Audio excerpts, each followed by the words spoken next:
Bonjour, aujourd'hui on va continuer notre formation Node.js avec la programmation asynchrone.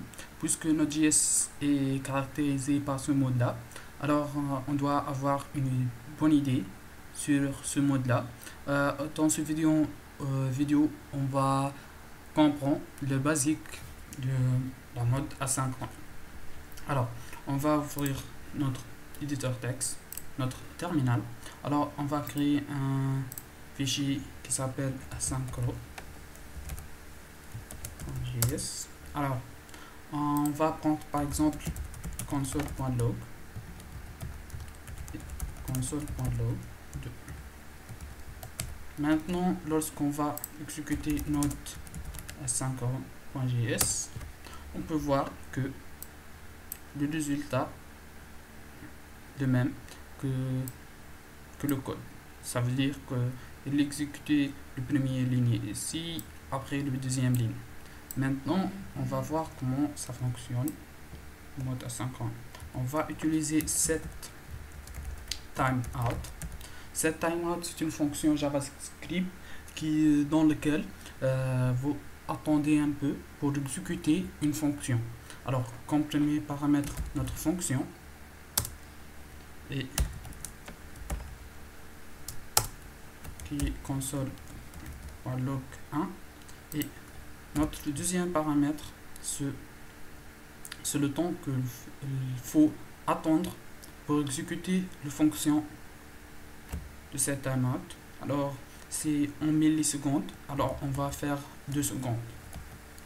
Alors, on va exécuter maintenant notre fichier notre asynchron.js et on peut voir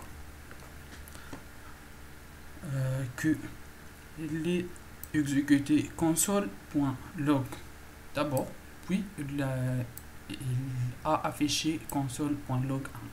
Ce que peut comprendre que en Node.js, lorsqu'il y a un temps qu'on va attendre pour exécuter en fonction, il va continuer à exécuter les autres lignes et après il va retourner à cette fonction là après 2 secondes. On peut voir aussi cette timeout fonction et ici on va mettre 1 seconde et on va faire console.log. Maintenant on va voir comment ça fonctionne. Alors on peut voir que il exécuter ce ligne là, puisque il va attendre 2 secondes, il est passé à cette ligne là.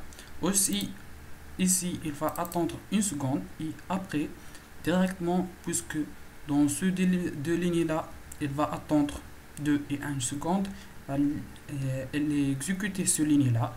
Après 1 seconde, elle est retournée à cette fonction là et après 2 secondes il a retourné à cette fonction là. Maintenant, j'espère que vous avez bien compris comment ça marche ce mode là en Node.js.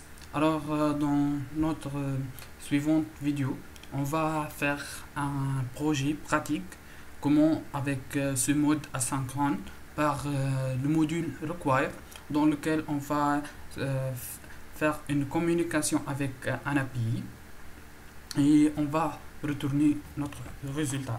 Merci.